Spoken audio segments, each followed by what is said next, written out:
Have you been like interviewed on a podcast besides your own? Man, it's pretty cool because whenever I'm doing this now, it's just like I'm switching roles. I'm role reversing. Oh, okay. I'm role reversing in this piece. Oh, okay. So you're usually the podcaster. I'm usually the podcaster. Oh, okay. I'm usually the guy that is interviewing the people. Yeah, it's a little you know bit, what I mean? Little bit more relaxed on this end. A little bit more relaxed. You know what I'm saying? Because I don't have to worry about keeping the conversation going. That's your job. I don't mind it. It just comes natural with me. But anyway, I'm fine either way. I'm cool. I'm chill with it. Chill with it at all. Fuck okay, it, let's do it. This is episode 161 of the Mental Threads podcast. I have Carson T. Bowman, a.k.a. Barson, yes, of sir. Wholehearted Entertainment. How you doing today, sir? I'm doing okay. Thank you for asking. Wonderful. How are you doing today, sir? I'm chilling. I appreciate the energy. Yes, sir. Okay, so, buddy, that's all you're going to get from me is fucking energy, buddy. I have more for the both of us. All right, I have great. more than enough. An introduction. Okay, Carson T. Bowman, or Barson to put it. Yeah. Of Entertainment. Or you can call me the greatest artist of all time. Either way, you know what I'm saying? I'm cool with either one. Whatever works. Whatever works. Okay, he is all right, let's just put down the laundry list of things that you do. Okay, you are a podcaster yourself, but you also are a videographer and a photographer, and you used to produce music, correct? Hell yeah. I actually used to make music. I actually used to be a rapper, a very good rapper, cutthroat rapper. You know what I mean? Okay. Not no bullshit. Whenever people say that they rap, most of the time it's bullshit. It's mostly me rap. They don't usually be rapping. You know what I'm saying? I think Tyler the Creator said something about that, like on Yeah. some sort of like interview recently. I need to watch the full interview, but seriously, you notice that there's a huge. He did a pattern. new one recently. Yeah, well, I haven't Marv, seen it. Yeah, I need to see that one. Where it's really he's just talking about like how like a lot of rap music or hip hop music right now, it's really just meme rap now. Everybody just kind of fucks around with it now instead of like really taking it serious, and whatnot. And it's just like it's so crazy just how times are changing. Yeah. How things like, they say, oh, you got to be serious now. And now it's just like, oh, no, it don't matter. Now you got to be popular. I've even come across people that are too serious, even too serious about it. They are like, it's like they don't even, they think that they're the fucking best of all time, and then really, you know what I'm saying? I ain't got real hard. Yeah. I mean, it is what it is. Everybody has everyone's art is different. That's one thing I like about hip hop is that you got melodic rap, and then you got like the drill type stuff. Whether if it's drill in Chicago, drill in New York, there's all kinds of drill in UK, drill in UK. Well, I like the drill in UK the most. I like drill in UK, and then I like also the New York drill. Yeah, because it's basically the same thing, but there's no you fucking buddy, I fucking bloody, I fucking chop you up, kill you. You know what I mean? I ain't fucking doing none of that shit in the damn New York. I mean, it's still the same concept, but I mean, you know what I'm saying? It's like an easier access to guns in New York. Yeah, you ain't gonna see that many guns in goddamn you know what I'm saying? The UK. Okay. They're outlawed, but I think the crime rate's still fucking crazy. Yeah, I think they just use There's more stabs. Yeah, There's more people that get stabbed. You know what I'm saying? And that's leaving a lot more DNA because like if someone tries to stab you, you're gonna fight at least a little bit. There's gonna be a little bit of a tussle. And you might catch fucking HIV or some shit like that. That is true. Fuck that. But I think something about HIV, I think it doesn't really spread unless if you put it, unless it gets in your bloodstream. Yeah. But if it goes straight onto the surface, then you're good. If it's exposed, if the blood is exposed to air, I don't think it can. I think it instantly dies. Yeah. But if it was just past through fluids, then it's then you got it. But we can't really waste all the time to talk about that. You good? What we need to do is just focus on you. And there's Carson, where are you from, Carson? I'm from Taylorsville, North Carolina. Taylorsville, you know where that's at? You don't know where that's at? It's in northern. It's right above Huntersville near Lenore. It's right around everywhere you want to go. Yeah, but it's just in terms of Taylorsville, it's pretty much in the country, basically. In the fucking sticks, man. I'm out. I hit a deer the other day. That's why my car's fucked up. Yeah, the front of my goddamn car is fucked up. I hit a deer. I almost hit a deer a while ago. I seen it and slammed on my fucking brakes too. Actually, I used to Uber too a long ass time ago, and then there was one point where I seen one in the fucking city, in the middle of the city. Yeah. Of Charlotte. Yeah, these deers are It was just dancing in the middle, and the people didn't know what the fuck to do. There was one person driving here. There's a bunch of people driving all the fucking everywhere, and then it was in the median, didn't know what the hell to do, so it was just dancing in the median. Yeah, these deers be low. Like I remember I was driving because I work at a strip club and everything. It's like you work at a strip club? Yeah, security. Really? And it's just like as I was driving home trying to drop some people off or whatnot, and it's just like the deer just like a baby deer just run out of like the darkness. And it was like, snow. And it's just like glad there was no cars there for me to like lean into. And I was like, shit, what the fuck's going on? Like I saw you used to never see any deer. Fuck those deer. And now they're everywhere. Everywhere. You know, it's just deer ain't so shit. crazy. But in regards to like growing up in Taylorsville, growing up in the sticks and everything, how would you describe the experience? The experience of Taylorsville? Yeah. I mean, yeah, it's just any damn experience. You know what I'm saying? It ain't bad. I don't have a bad time now, especially. I think that I would stay there. Yeah, but I'm a homebody person. I stay. I don't like to go out a lot. You know what I'm saying? Unless it's like about business. Like right now we're doing something. Unless we're doing something that involves, like right now, the way that I don't know if you want to get into this or not, but just the way that I've structured everything, if I go out and do something, it has to benefit the business. It has to benefit my business and what I got going on. And it's not just me. It's not just me being selfish, but it's only to, influence the progression of the business. Yeah, just of Wholehearted Entertainment or the Ace of Hearts brand. If it ain't going to do that, then I'm just not going to do it. You're just business oriented, bro. It's like it's all about investing time, and time is so quality, bro. Like people sleep on how much time it's very valuable because you never get that back. I mean, you can find gold, you can dig and find, but you can't dig and find time. Nah, it's more valuable than anything. I think that time is the most underrated currency, and it is actually the currency that people don't even realize, and it's way more important than money. And even when stepping out, like it's not always a waste too. Like, for instance, I just left, like my homie that I just interviewed on this podcast, he actually recommended me I show up to this networking event. And it was with other creatives. And from that, just for going there, I touched base with a friend that I met in the past, actually introduced me to this studio at Nice. And then also just seeing other people, other creators, people who were modeling, people who were doing all types of stuff, other people who were photographers who did music videos as well, just as you are. I'm looking into a lot of music video for you. I don't know what it is. Yeah. But it's just comes clear that you got to step out of the house to kind of meet, connect, and network with people. Absolutely. And sometimes people be like, "Oh, it's not what you know, it's who you know." And that's the cool thing with the podcast too, is that sometimes like you don't even have to step out. Sometimes the people will come to you. Once it starts getting traction, like people will come to you. Yeah, and you like to do your podcast at your house? At my house, yeah. Man, I don't know. I couldn't. I set up all this shit, the same shit, exactly how it is. I do it exactly how it is. I couldn't invite too many people into my crib, bro. Yeah. I'm just that type. I like going to a studio, like Lab QC, by the way. Shout out Lab QC. Shout out. And Lab QC, and it's just like it just preferred to just kind of do it like this because it's like a middle ground and everything. You don't want people to just pull up to your crib just. You get used to it after. I get used to it after a while. You know what I'm saying? Yeah, I mean it's cool and everything because everybody's like different, but that's just my preference. And so on. So it's just like when growing up in Taylorsville and everything, going through like the elementary school, middle schools, and high school. Like, what was like the experience like just growing up? Growing up in general, or just growing up in Taylorsville? Just growing up in Taylorsville.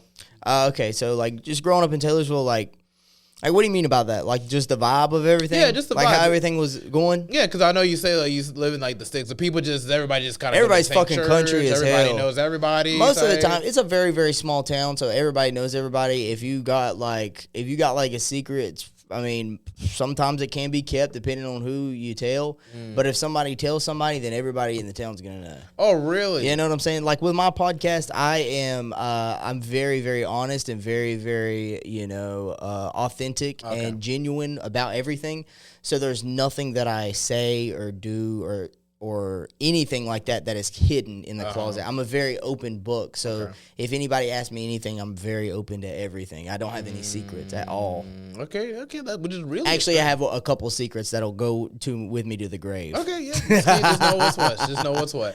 But it's just like and living in Taylorsville and everything. It's like basically like it was kind of like how Friday Night Lights, like heavy football, high school football. Yeah. Bro, it's stuff. Like it's very like. Taylorsville, just the downtown in general is just very, very small. Like it's just a very, very small place. I don't even know like what the population is, like 4,000 or something. Like that's the population of maybe like Alexander County, which is what Taylorsville is in, I believe. Okay. Taylorsville is in Alexander County. Yeah. So you say the crime rate is kind of up, down? It's just like whatever?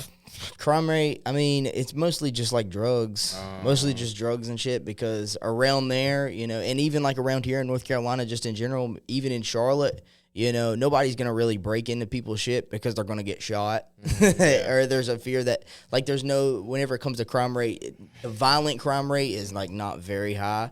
And if there are violent crimes, it's usually through drugs. Usually, it usually has to do with meth or, like, you know, like, meth is a big one, especially whenever you start getting towards Statesville and in the Midnight area. So it's mostly just drugs. And most people around there is either drinking or smoking weed, and they're usually chill. A lot of people's chill. There's a bunch of chill people there in Taylorsville. So that's the way that I look at it.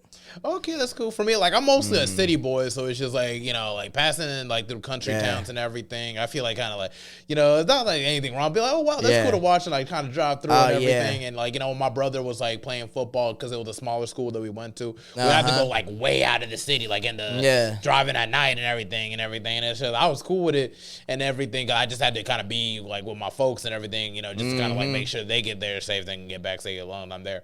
And it's just stuff like that. So like, I be thinking like maybe like the high school football culture was kind of heavy. Like, maybe like they definitely shut the whole place down for even if they didn't have kids. I was going there. Man, there most of the time there ain't shit that happens in Taylorsville. Nothing really happens. You know what I'm saying? That's why I'd say that I'm somewhat popular. It's crazy coming from me because I don't like to boast a lot. You know what I'm saying? I give myself flowers whenever flowers are due, but I usually let like the work speak for itself whenever it comes. That's across everything. You work very well. You know, and that's what I'm saying. Like if I say that I'm the greatest artist, you know what I'm saying? I just let my art speak for itself. You know, if I say that, I have to have something to back it up. Whenever Muhammad Ali said some shit, I'm not really a big fan of Muhammad Ali, but we can get in that. Whenever Muhammad Ali said that he's the greatest, he had something to back it up with. Yeah. You know what I'm saying? He had a bunch of fights, and he won most of his fights. So, therefore, he has something to back it up. And that's what I'm saying whenever I say I'm the greatest.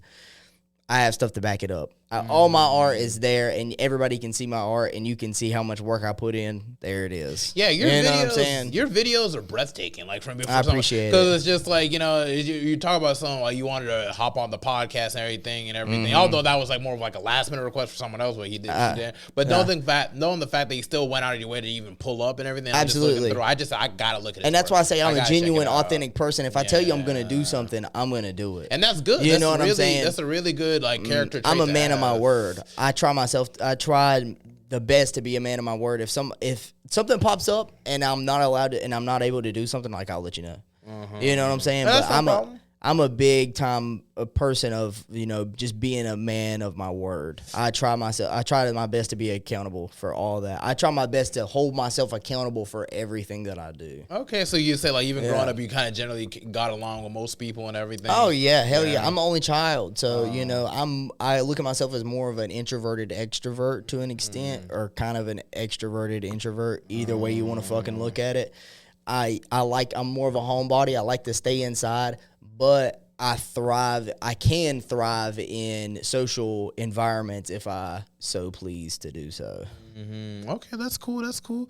But anyways, that's what I was saying about Taylorsville. Yeah. I'm somewhat popular, or not even popular. I don't even like to use that word because you're just well known. I'm just well known because of the shit that I do, and then so like my name kind of gets twirled around a lot through other people. You know what I'm saying? And especially because it is a small town, everybody's going to talk about whatever the fuck is going on, And it's kind of like you're like a hometown hero in the making, in a sense. Because if like you really blow, because like the kind of content that you put out, bro, like if it just gets like by like the right eyes on it and everything, the type of videos like you make, I'm looking at this, I'm like, dang, I need to work with this guy. Yeah, that's what I'm saying. Like all my art that I do is basically because I'm not well known across the world, the quality of art that I produce in every aspect that I, because I paint too. I'm actually a very avid painter. Okay.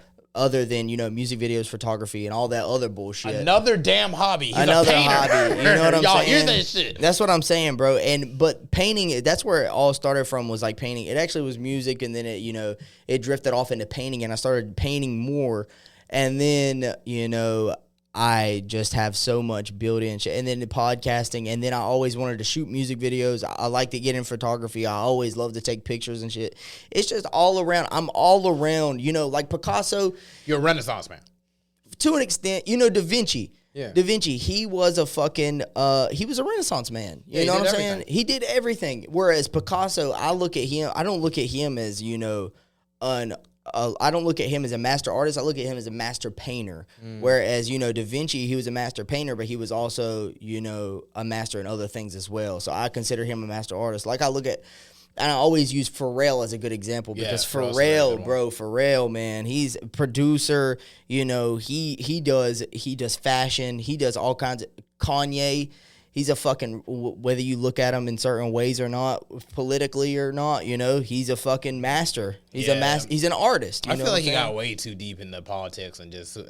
I just wish like maybe Kanye would just kind of get the help that he needs. You know what I mean? I don't talk this about someone that's trying to be like patronize anybody because I know how great Kanye is, and it's just I just don't want any. He's a master artist. That's the way I look at him. And I just never want any of the antics to kind of overshadow it. You know what I mean? It's just like not everybody can become like go through like being in the public eye.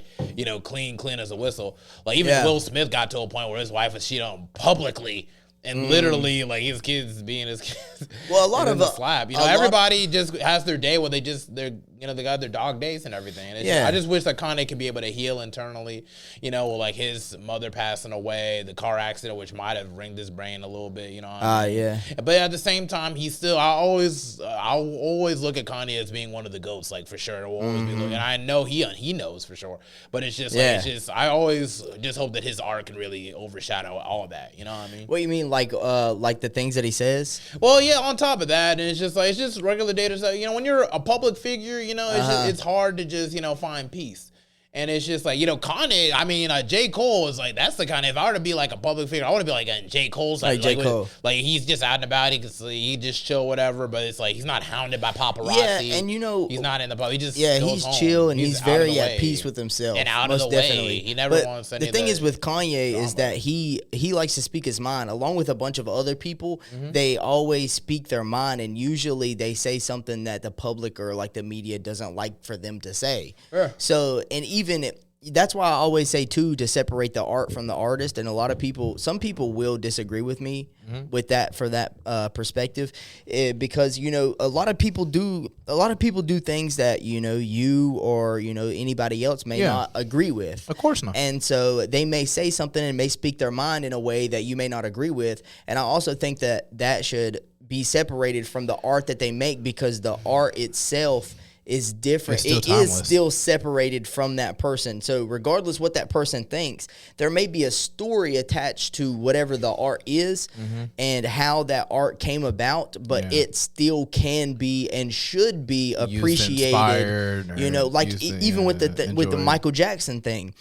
There was a lot of allegations that happened with Michael Jackson and what happened to him and how he went about, like, say, kids. Yeah. There was a bunch of allegations with that. None of us were there. And it was never proved to be a thing. It was actually never. And all the kids that were in that situation grew up to be adults, and then they all said that nothing happened between them. But their parents tried to push them into getting that money. Or, they were also, a lot of them were also paid to have his image blemished in certain ways. Well, supposedly. But at the same time, for him to really to have children that close to the point where they can even have a word or a say to that degree, you know what I mean? And that's nothing against Michael Jackson either, because Michael Jackson is still one of the king of pop forever. Well, that's what I'm saying too. Is that regardless, even if that shit's true. If it's not or if it is, which you we know don't what I'm know. saying, and if it's not and who the fuck was it? It's the remix to Ignition. I was thinking about R. Kelly the whole time. Yeah. He's in jail right now. That shit's fucking true. He did all that stupid ass shit.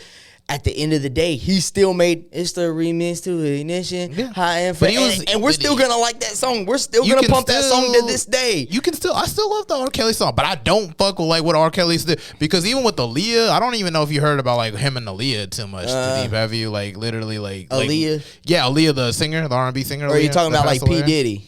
No, like Aaliyah. Oh, I know what you're talking about. Yeah, I know, the actual artist, Aaliyah, and everything. Literally, they were referencing she was like a whole child being from like a grown. Yeah, like she was like 16 at the time or 17 or some shit and then like you know that album or that song like Age Ain't Nothing But a Number. Like he wrote that song and with that plot, and it was such a great song, but it's so dark because it's like, dude, you have a whole pedophile writing this song for you. Hey, that's why I say separate the art from the artist. You still gonna bump. It's the remix to ignition.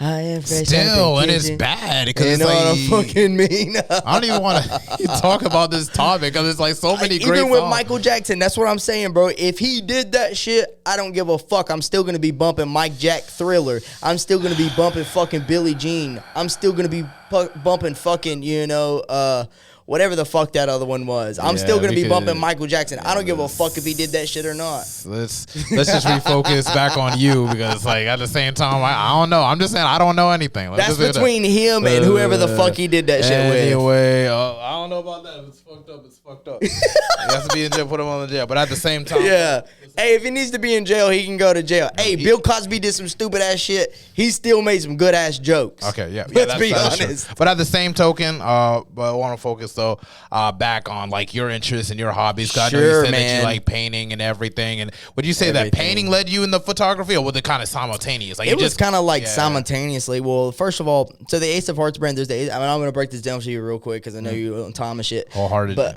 the Ace of Hearts brand still got 40, so we're good. Okay, well, I'll still break it down fast as fuck because I know it will get into some deep shit. Yeah. So the Ace of Hearts brand, I started that, as kind of like a canvas for, I had graphic design. I started doing graphic design, and so I needed some sort of brand because I wanted to sell T-shirts, right? Yeah. I got into that, and I've always been like a business-oriented person. In high school, I used to sell shit. I used to sell all kinds of shit. Sell candy. I used to sell gum. I even used to tie-dye socks and sell socks. That's cool. Shirts. I even used to sell weed, but we ain't going to talk about that. Yeah, let's not. But we can. Fuck it. Let's not take it too far. You know what I'm saying? I made a fucking lot of money. Let's just say that. But that's not saying that I have a lot of money now. Don't fucking get me wrong. Just say you used to trap. Just leave it at trap. just leave it ambiguous. They don't know what you're trapping. Just say trap. Trap. We can say trap too because there was the other things. Yeah. Anyway, he trapped. Let's leave it at trap. That was used to. Fucking try me now, motherfucker. He trapped. Bottom line. Statute of limitations. I don't do that shit no more. All right, cool. Anyways, so I'm a very business oriented person. So anyways, I started to design different types of things. I wanted to have a logo. I had it. This is the logo right here, the Ghost. Shout out the Ace of Hearts brand. But anyways, that's cool. The Ace of Hearts brand. I changed it now, but the Ace of Hearts brand built around the idea that love is one of the most important traits of life for those with plans of achieving goals at the highest level one can possibly accomplish. But it's not about just one person. It's about striving to be the best as a whole. That's what it was, but it kind of changed now. It's not just that, because I kind of changed it around because I had to take love out because, I do like love and I do promote love with everybody. I think that it's a broader thing with everyone. Everyone should love everyone. Anyways, let me kind of get too fucking distracted here. I do have a little bit of ADHD. That's okay. Same. And I have a lot of fucking energy just constantly. Same. Anyways, so I started off with that and I wanted to sell my T-shirts and my designs through something or another, and I got a little carried away with the designs on the graphic desigin from digitally. So I was like, I always wanted to paint, and I've always drew and doodled a whole lot. Whenever I was little, I've always all the time. I would be with my dad doing shit, and then I would just be doodling, or my mom doing shit, doodling just constantly all the fucking time. So then constantly as I grew older, you know what I'm saying, I got into this shit, chip, that, this, that, and then I fucking chopped it up. You know what I mean? Okay. And then I started getting into painting. I was like, I want to paint some big ass pieces. So then I got big ass canvases and I started painting a whole lot. That's and then, dope. And I got a camera. That's also a major part of it too, because I got a camera to take pictures of the T-shirts that I had put my design on, and I was like, okay, so I don't want there to be any fake shit. Like I don't want to use another website in order to put my T-shirt on there and then them send it off. I'd like to get everything done in house, and I want to do everything myself. And I know I should allocate a lot of the things that I do to other people, but sometimes I don't trust people, and I want to get it done exactly. That's the artist in me. I want to get it done exactly how I want it to get done. Yeah, and so I can relate. So I wanted to take all the pictures for myself. I didn't want to hire a photographer to take pictures of it, have it professionally done. Took pictures of them all. And then I was like, okay, so I can do a whole lot more things with this fucking camera than what I've been doing. You know what I'm saying? So then I started going out to parties, and I started taking a bunch of pictures, started networking and all that. Okay. And then in the midst of all that, I was talking with my buddy, and then we was like, you know, we really need to start a podcast. We was talking about that for a long-ass time after we graduated high school, and was like, we need to start a podcast. We need to start a podcast. We need to talk about it for fucking years. And then eventually we got around. I was like, you know what? This is it. We need to start this fucking podcast. And then he was like, well, you know, just let me know. My buddy Seth, shout out Seth. We was talking about doing it, and I was like, you know what? We just need to get this and this and this. And he was like, well, let me know, bro. I'll go in half with you. And I was like, fuck it. So that's dope. We went in half with it, and then we bought all the equipment that we needed. Great. You know, I bought a whole bunch of different shit as well. And you got most of your stuff from Guitar Center, like you said earlier? Nah, online. There's I was talking about the interface, the closest store or the only store where I'm from. The interface, probably Guitar Center, if that, you know, because in Hickory, there's a bunch of, you know, there's not as many options. Like if you go into Walmart, there's not as many options as you would see in like Charlotte, for example, or like where we're at now, you know, there's not as many options where at like Best Buy. There's definitely not as many options as there is in Charlotte as there is Hickory. I feel like that's a blessing on your part because it's like from scarcity, y'all had to pretty much learn how to step out of your own box to kind of figure things out. Whereas like when people have so much, they don't appreciate it as much, so they don't really go as hard as to get a certain thing. Whereas like you appreciate the grind to get something, you know, like what you mean? Because like you mentioned like how in high school you're always trying to like sell, trying to get, you're very business oriented. Yeah. Do you feel like it comes from a sense of like scarcity, like in scarcity? Yeah, scarcity. Well, that's like and it's just not even that too. I think that because most people in my area are not like that. Most people, I'm a complete different breed. I'm telling you, bro. I'm telling you. So the scarcity of different people. And like, I'm telling you, that's not me bragging. I swear to God, whenever I talk good about myself, that's really not me bragging. That's just me telling you straight the fuck up. Sorry. Like I'm a complete different breed where I'm from in Taylorsville. Yeah. Like ain't nobody doing shit like I'm doing at the level that I'm doing it, let alone. It's ADHD, you know man. That stuff is gonna make you do things. I don't know. But look what my ADHD did. You know what the fuck I'm saying? It's just like, you know, just stuff like that. You know, you know, I don't even remember what I was saying now. Oh yeah, so like whenever I started, especially getting into like high school, whenever I graduated high school, I was very curious about a whole bunch of different things. Yeah. Very, very curious about like everything. You know, and then I started smoking a lot of weed and shit, and then I, you know, coursed off, and I started doing like LSD and, you know, shrooms and shit like that. And then as I started getting into that, and then me and my buddies and also that's different too. That's different too for a lot of people because it's really about like how you do it, because that kind of expands your mind to an extent, really, and it can help with depression too. And not really, yes, it really does. I haven't had any anxiety attacks after I had a really fucking bad trip. I had a really, really bad trip. That's what really turned my life around a lot. Wow, that's crazy. Yeah, it's like I feel like, why is this stuff like really like illegal now? If it's been proven I know why it's illegal. It's just like they don't want us to wake up. They don't want us to really. I don't think that's it. I think that it should be illegal. And why do you feel like, in your own perspective, why do you feel like it should be? Because that's what I was saying too. Is I had a certain mindset going into it beforehand. Yeah. We did it safely. We had a certain mindset going into it before we started it. And then we learned a lot in the process by talking amongst each other. Like with my friends that I did it with, we talked amongst each other, and then we bounced ideas off of each other. We was already oriented in a certain thought pattern beforehand, and we thought about doing it beforehand in a certain way, not just recreationally. It was so that you can kind of learn something, because yes, it does expand your mind, not physically, but it does expand your mind in the sense of, you know, you can think about different things. Yeah, and spiritually to an extent too.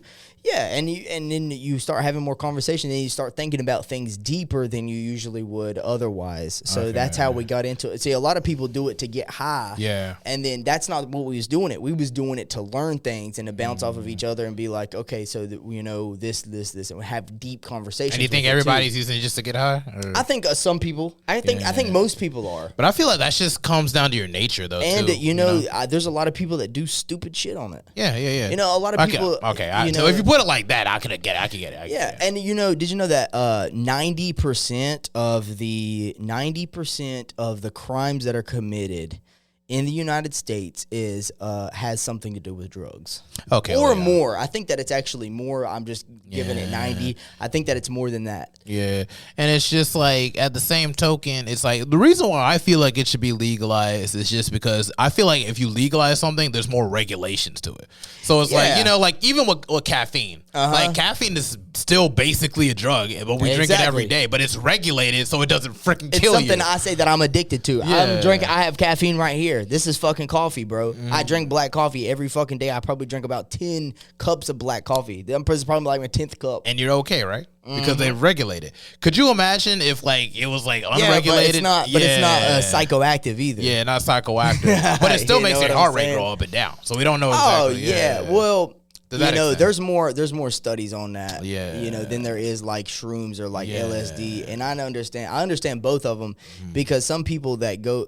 I know one person that took too much LSD. Yeah. And he has not been the same person since. Yeah, like there's some people who just don't be the same person at all, and that's like with psychedelics. Like even though it's like, because even like I'm vouching for psychedelics, and I haven't even taken psychedelics, but like, from what I've heard from what people say, it's just like in their experiences, it's just like I just feel like I need to dwell deeper on like the negative sides of it as well too, because some people could have really bad trips, and then it could be lead to either injury or just some sort of psychological like like change in their mindset, how they think for a more continuous period than just for a little. Well, I was lucky. I was very, very, very lucky. Whenever I did it, I was one of the people that actually had a different thought pattern than most people before I started doing it. And that's really what I was very curious about everything before that, so then I started to get into that, and then I had a really bad trip. Why did I have this bad trip? Oh, okay, it was because, and then I started thinking about it more and more, whereas some people may not think about it. They're just like, oh, fuck, I had a bad trip, and then they're going to keep on dwelling on that, and then sometimes people are like, oh, fuck, I'm just fucked up in the head or and fucked up in the brain. You learn more about yourself. It just depends how you look at it. Exactly. But it's just like, I don't know. It's just one of those if or things. Like, could we regulate it? Could we not? I think some people just meant for it. Some people aren't, I think if it's possible, I think that, I think that it should be done with therapy. Yeah, that's what I was saying. It has to 100% be done with therapy. That's what I was thinking about. Like, the way that I was looking at it, I was going at it through the sense of therapy with myself, because like what I was saying, I got very curious after high school, and I got, I wasn't shit after high school for a little bit, and then I wasn't shit during high school a lot. And during this time, I wasn't shit. I wasn't doing anything to better myself and better my life. So then that happened, and I was like, oh shit, why am I an ain't shit person? Basically, why are you not motivated? Exactly. So it kind of gave you motivation. And then I would look back on everything, like all my relationships as well. And this isn't just a shrooms talking either. Okay. No, I'm here. This is just like me just genuinely be curious about everybody and everything and how the world works and the mechanics of everything. And that's why I'm also writing a book too, and that is also getting put in there. The book is going to be called Scared of the Skeletons. Exposing and navigating life's complexities. Oh, okay. That's what the book is going to be called, and it's going to be about exactly that. And what I've learned and what I'm continuing to learn about all of that. That's dope. Okay, yeah, I'm rooting for you when it comes to that book. Let me pull up to that Books a Million silent. Hey, yo, this guy Barson out here dropping books. Hell yeah, you know what the fuck I'm saying. Yeah, that's cool. I'm going to get into writing books as well too, and everything. I feel like a lot of my subject matter will be pretty much mental health also, but also fictional stories as well about like just corruption and just things like just being like just oppression and just like how the system is just set What you mean oppression? Like, in my book and everything, I would just pretty much I have this idea for a book. What was that thing? Oh yeah, Reverie, period XEX, like how like when you put something in the system it goes to XEX and everything, like computer. What system. You mean? Like XEX, like period XEX. Like when you try to hack into something or try to run like certain program in a computer system, they got period XEX. It'd be called Reverie XEX. And basically what it's about is just a guy who really just kind of like, who basically like reflected off me. Just a guy who just has no motivation for life, just wants to settle more in life and everything. Oh, it's just like, you say this is a fictional? It's a fictional, yeah. And it's really just pretty, but it's like metaphorical to the extent of like what it represents. It's just like basically like his siblings are doing just so amazing and everything. Even though his siblings don't think anything much of it and everything, like a lot of his elders kind of looks at it a certain way, like, hey, why aren't you doing anything? And then it's just like he thinks back and then he reflects back on his life and like where things go up and down at and everything. And then he gets in contact with people from his past, some good, some bad, and it just kind of makes him reflect even more. And then he gets this opportunity to actually like live out his dreams or whatever. But basically he just kind of showed up and it looked like just kind of like some kind of pyramid scheme or something. Yeah, just about just damn, bro, it sounds like you already got this fucking I already got it. written. I just got it, and it just basically just, it's really like just a pyramid scheme to just like go on vacation. You already have it written? I haven't have it written, but I have pretty much the idea where I just got to start on chapter by chapter. No, that's hard. Yeah, but basically that's not the thing. See, they trick him, the people who invite him for the whole you can live your best dream, and they basically hook him up to a machine where they put him into like a matrix, like, machine. Whoa, and what basically they look into everybody's medical records, and it's like apparently he has something in his genome where he can be able to regrow limbs. And basically they have him hooked up to the machine, and in his head he's living his best life, wife and kids, but in reality they're harvesting his organs over and over again to send out to the black market to over and over again. Insane. So it's basically his way. So basically it's just like, is he going to break out of that illusion? Is he going to leave that dungeon where they're keeping multiple people, like, hosted as like, basically, you know what I mean? Or will he escape? So basically that's basically the cliffhanger I'm leaving. So basically, what does that have to do with oppression? Well, basically what it has to do with oppression is just like how like basically they use us in a matter to like, build the system to kind of like help the rich get richer. And we're constantly on the bottom, and they kind of like sell us this snake oil, like these lies, whether it be the shoes, the glamour, it could be just anything in life. But they basically just holds us back. It doesn't really, and that's us, it's just anybody. Like, what you mean? I'm talking about just pretty much everyone just at the bottom. It's just like people who are in poverty and just stuff like that. Poverty is a big problem. Just like how it's really just like, like the people who own 1%, basically. We all work on to just kind of help the 1% provide and pretty much. Yeah, the 1% control 90% of everything. Money. That's basically what it is. Like how we're basically just below, but we never realize it until it really cuts into us. So basically that's like the metaphor of the whole message. Yeah. So basically it's like, the book. But I could go on. I just want to be able to focus on you. Glad we still got hell of time. Oh, hell yeah. But it's like, that's why I'm trying to talk fast. And actually I just talk fast in general, bro. No, it's okay. It's actually kind of helpful. I get into it. Because I feel we touch on a whole lot of matters. I will talk about anything, bro. No. I promise. I feel you. But it's like, in regards to like, when you be creating these music videos and everything, I know like you use like, what are the systems that you use to like create these videos? What do you mean? Like, like to make it like 4K and like, to make it like, what are the systems that you use? Like, I talk about like the equipment that I get. There's a bunch of that is a art in itself as well. You know what I'm saying? So whenever I get the equipment, it's all intentional, and how I go about shooting the music video, everything is intentional. So do you want to know exactly what cameras I use and whatnot? I mean, only as much as you want to reveal, bro. Only as much as you want to, because, a magician never reveals his tricks. A magician never reveals his tricks. I ain't going to go too far. Yeah, just as deep as you want to, man. But, what was the question again? Basically, just what are the systems and pretty much programs that you use, or just your process of like creating these wonderful videos? Basically. Man, so I just I do a lot of run and gun. I do mostly run and gun. I don't, as of right now, I don't set up a music video entirely professionally. It's still professional work in the sense of quality. But, in the sense of preparation, none of it is, you know what I'm saying? It's not overproduced. Fucking, goddamn, man. It's not overproduced, basically. You just kind of none of it. What is the fucking word? It's scheduled and shit. None of it's fucking, god dang, man. None of it's fucking prepared. I'm not prepared for none of it. You know, I am prepared for all of it, but I'm not, you know, none of it's set up beforehand. Okay. You know, you dig what I'm saying? Yeah, no, I understand what you mean. I know what you mean and everything. None of it's set up. So it's all set up in the sense of everything is prepared for, and I'm prepared for everything that happens, but it's just like a step-by-step basis. It's like... And then the artist just lip-syncs their song. Yeah, we're going to do this. Like, as soon as I pull up, you know, I got some ideas after I hear the song. I'm like, okay, so I like this. Okay, so this is where we're going to do this. Or if they have some ideas, then I'm like, okay, that's a good location that you picked.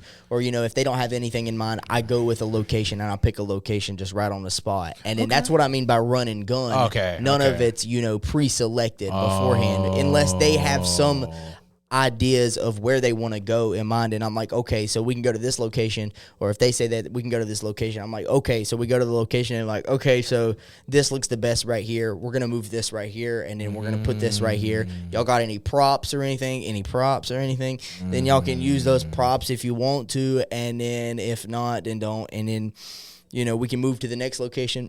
I usually like to get 5 different scenes in, and sometimes I'll shoot the scenes multiple times so that I can get a good amount of footage to work with, because I can't just shoot one strenuous music video or just 2 videos in one location or one spot. I like to move around and get down to other different spots so that then we can, have different camera angles and different shit to work with.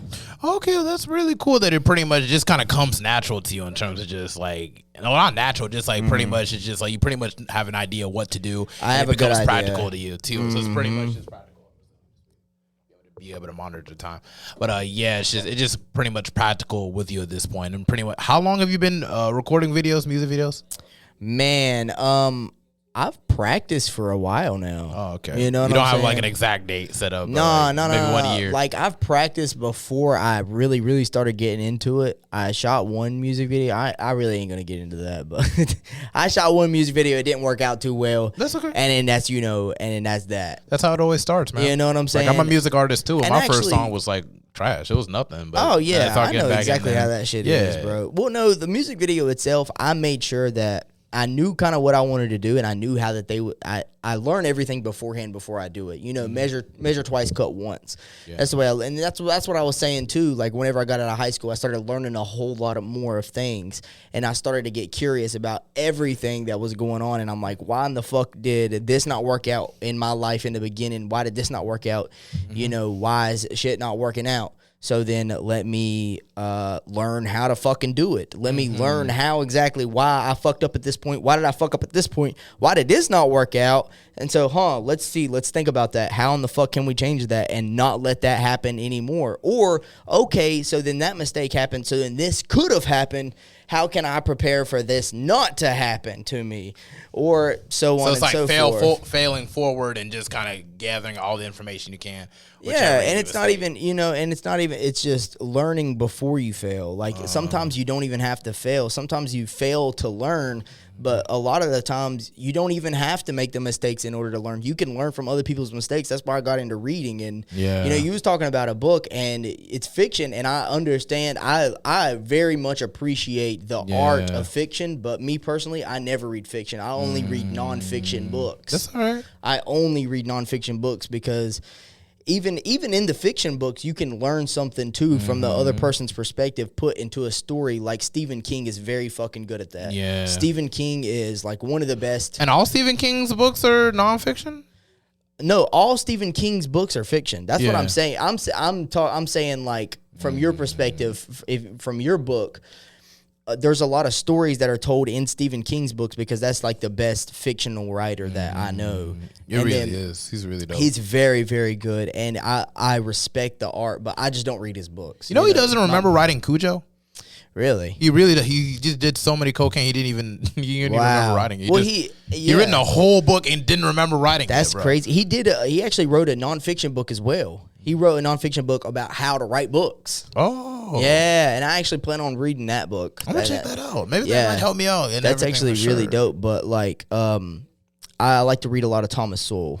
Thomas Sowell. Do you know who that is? I can Google him real quick. Yeah, I think that he's an economicist. He used to be a teacher. Oh, I don't know if he was a teacher at one point, but he is. I think that him and Robert Greene are the best authors in my opinion whenever it comes to Thomas Sowell. Sowell. Like Sowell. Sowell. Okay, yes. okay. So this is the guy. That's him. Okay, go. Yes. Oh, he's currently 94. Oh, wow. He's 94 right now? Yeah, 94. Wow. I really want to see him on a lot more interviews. I think that he did an interview with Fox not that long ago. Oh. But it was like, he's very, very, very smart. He's written a lot of books, and he talks about him being a black person too, and because he is an economist, he talks about, he kind of disproves the inequality perspective. Almost definitely. And when it comes to he was actually born in Gastonia, North Carolina. Yeah. Down the street. Yeah. And he went to Howard University too. That's where I'm trying to go. Absolutely. That's actually Man, really he cool. is very, very smart. And whenever you if you ever get into reading his books, there's not many people that can write the way that he does. And he writes, I think that he writes a little bit better than fucking ChatGPT. I'm not going to fucking lie to you. He really does, because he's very, very, very smart. And from the point of an economist, he gets all the numbers. He traveled the world one time or a few different times, learning about different economies and then how they influenced America and how they influenced, what's going on now and how their economy is compared to ours and why certain things are, because the economy, kind of goes hand in hand with social problems and, civil rights and shit like that. It kind of goes hand in hand because, what is the reasoning behind, this class or this race of people having less money or this race of people having more money, or just in general, is it a race thing or is it not? He proved that it wasn't a race thing. It's I know for sure it's mostly like a culture thing when you think about it. Just like how much people value money and what part of it they value. Classism. It's more classism than it is racism. Oh, okay. Because there are a lot of, and we can also talk about I don't like to have the conversation of black versus white whenever it comes to because it's not really a true conversation. You know what I'm saying? Because, from my perspective, the way that I see it, it's not a true conversation because, it's not, that's not what because if there was true inequality whenever it comes to black and white people, then why are there a lot of different black people that are more wealthy than the majority of white people, And of course there are going to be more white people that are more wealthy than a lot of black people, but that's also because there are more white people in America than there is black people. Okay. Well, just something to keep in mind, because at the same time, mass incarceration and other aspects, so we can go deeper and deeper. We can. Yeah, I love that. And it's just the only reason why I want to draw away from stuff like that is because it's when it comes to things like classism and the reason why one group of people doesn't have as much wealth as another group of people is that, when this country called America and everything, there's so many things that change from the beginning of when it started to where we are now. So you believe in systematic racism? That's what you're saying. To an extent, yes. There is racism. But systematic racism. Yes. Why do you say that? Well, I lived it, man. Seriously, Explain. For discrimination and stuff of that nature. With certain things privilege to an extent. Also, a lot of things I faced within school, the education system, and even in the incarceration as well.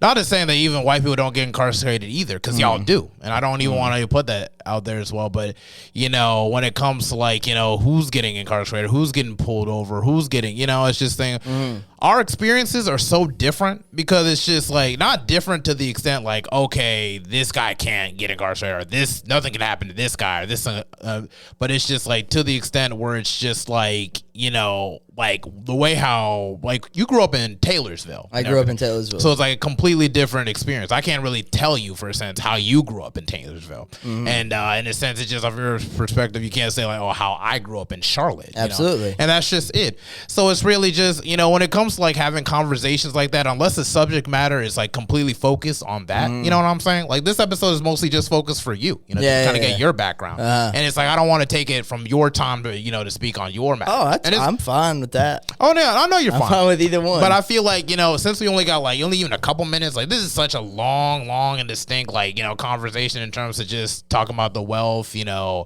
racism, what's considered racism, what's considered discrimination, and just things of that matter. It just stretches to so many different aspects. You know, racism as a whole, or rather as a system, it takes so many different faces. It's not just, okay, that's just one thing, or like, okay, this thing happens to this group of people and that's it, or this person happened to this person's people, or this person gets discriminated. It's more layers to that than to just be like, give like yes or no answers. You know what I mean? Yeah. So it's just like, that's why I'm saying, it's just like, but at the end of the day, man, you're a white man, I'm a black man, and we're here having a conversation. Yeah, but I don't think that that's the way it should be looked at. I think it should be looked at as we're two people having a conversation. Of course. That's what I'm saying. See? Right there. There's progression.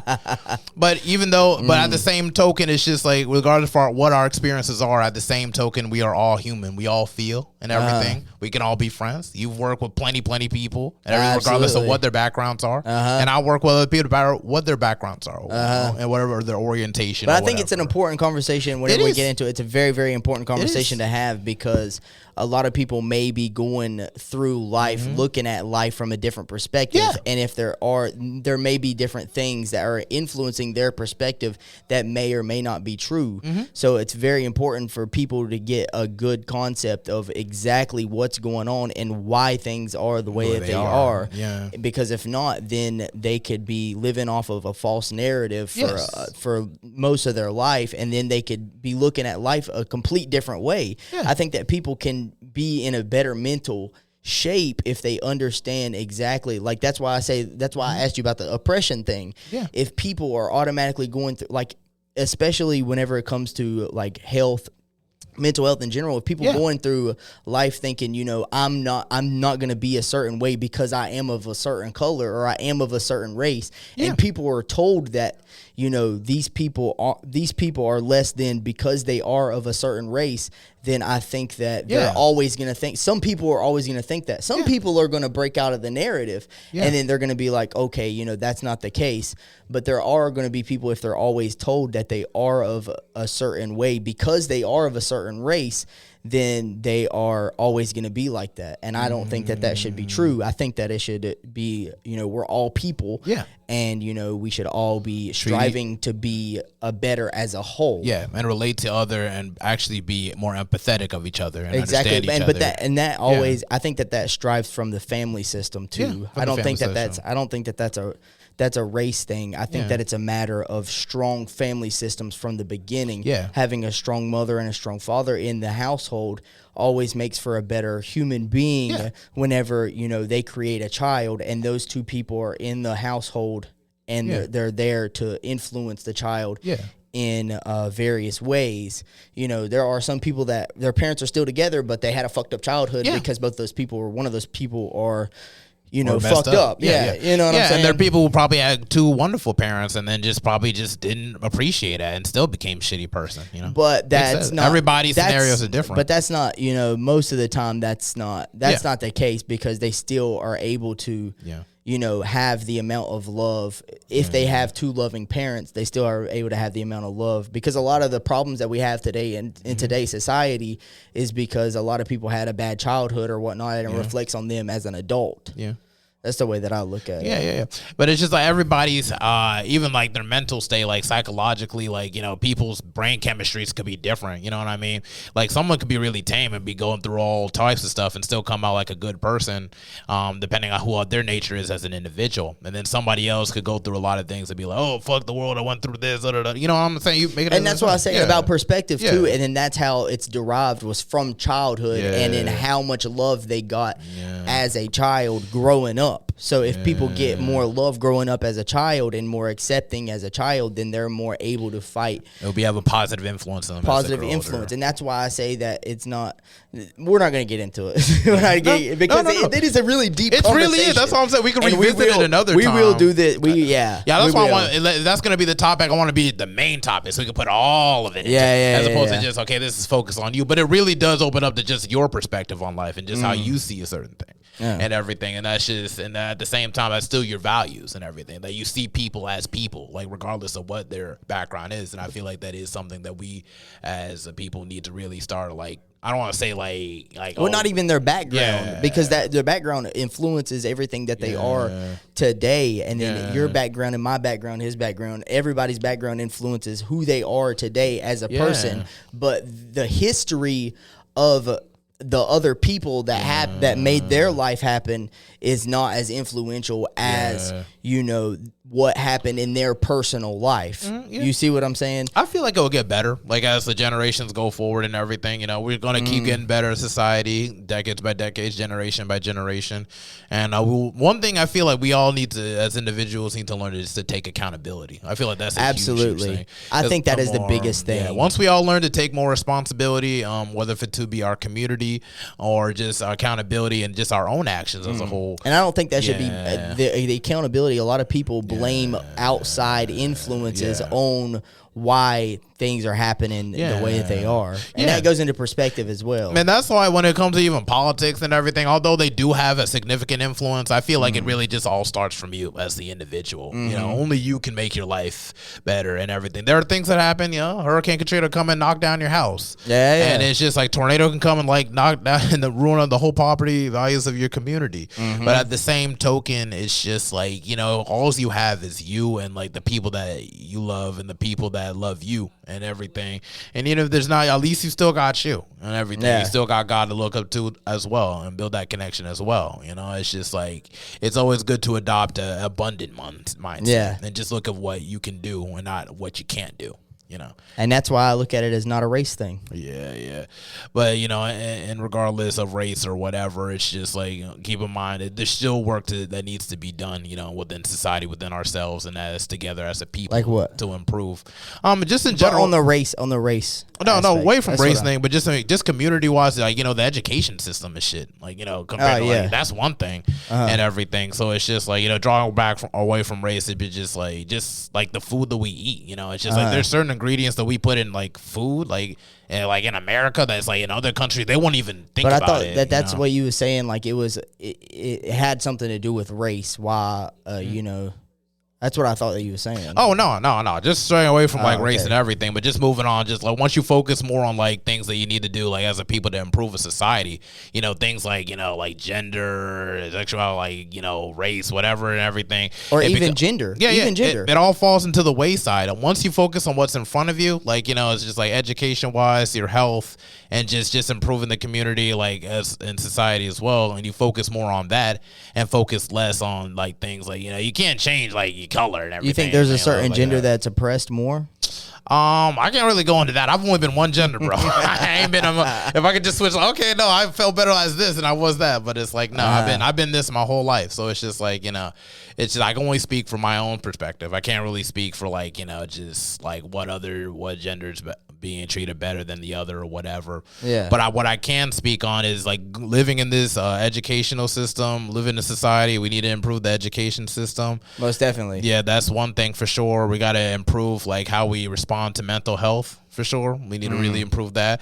We need to improve just the things that we eat, just and stuff like that. And it's just there shouldn't be any reason why other countries won't even allow stuff like 40 red or yellow 45 available here, and and stuff like that causes long-standing health problems, cancer and whatnot. And it's just stuff like that. As a first world country and as America as a whole, just being the representative of freedom, even though it's mostly a Western culture and everything. everything. But at the same token, it's just or a lot of the things that Yeah. that the FDA approves that is not actually And- approval that should be approvable. Yeah, it shouldn't and be, but it is. It all just comes down to like whether if like certain psychedelics should be approved, certain things like that. You know, it's just like stuff like lobbyists and things like that. There are certain laws that you wouldn't realize why they're still like, you know, like why is weed still legal and everything, because certain lobbyists like fund it to be illegal and everything. So it's just like just things like that.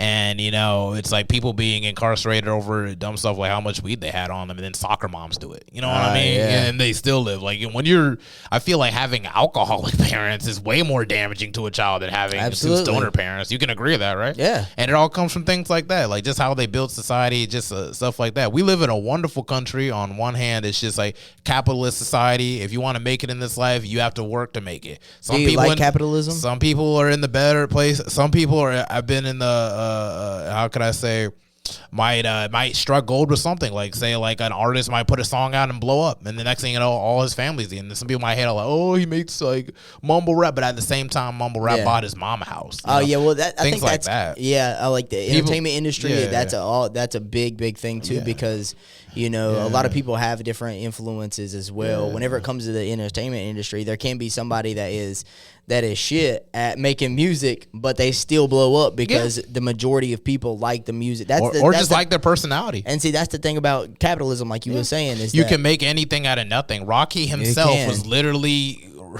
Sylvester Stallone, not Rocky, was literally homeless before Rocky blew up. And then when he was able to blow up, he was able to buy his dog back. The same dog, Buckhead, that was in the movie. That was his dog originally, but he had to give it up and then buy the dog back again and stuff like that. And now he's like literally one of the greatest actors we could look back on. A lot of the millionaires and billionaires that there are in America nowadays, a lot of them didn't come from generational wealth. Yeah. Most of them came from nothing. You have to have a certain mindset. And there is actually a lot of immigrant or second generation citizens. Second generation citizens where their parents were immigrants. Their family is actually that a lot of them that I know are actually they're very set. I wouldn't say wealthy. I know a couple of them that are very, very wealthy, and they literally came from nothing. They came from another country, and then they came to America and then made, and that's the beauty of America, generational wealth. I love that. But since we're getting close to the hour and everything, you know, and we pretty much hit on just about everything on your end. I feel like pretty much like if someone to watch the video, they pretty much get an understanding of where you're coming from. And everything. Did you miss any questions? No, we hit on everything. You pretty much hit on everything on the first half. Oh, hell yeah. But it's like on the same time, I just want to be able to end this as well. So it's just like, do you have any final words to go off before we go off? Man, go to Wholehearted Entertainment, go to right here. Go to www.aceofhearts.info. We love you so much. He loves you. I love you. I don't know if he loves you. I love you. I got love for all. I love this guy. He's cool. I just met him. He's awesome. He's a great guy. You're a great guy. I appreciate you for having me, sir. I appreciate you for having on, man. It was a pleasure, man. Thank you a lot for having me. This was awesome. I appreciate y'all for coming by, and we're fucking grateful. We fucking love you. And we don't hate you. And we don't hate you. That's a good bar to leave off of. Okay, that's it for the Mental Threads podcast. We're sewing in and we're sewing out. Have a good one. All right, cool. That was a dope episode. Hell yeah, it was. Most definitely. I'm telling you, brother.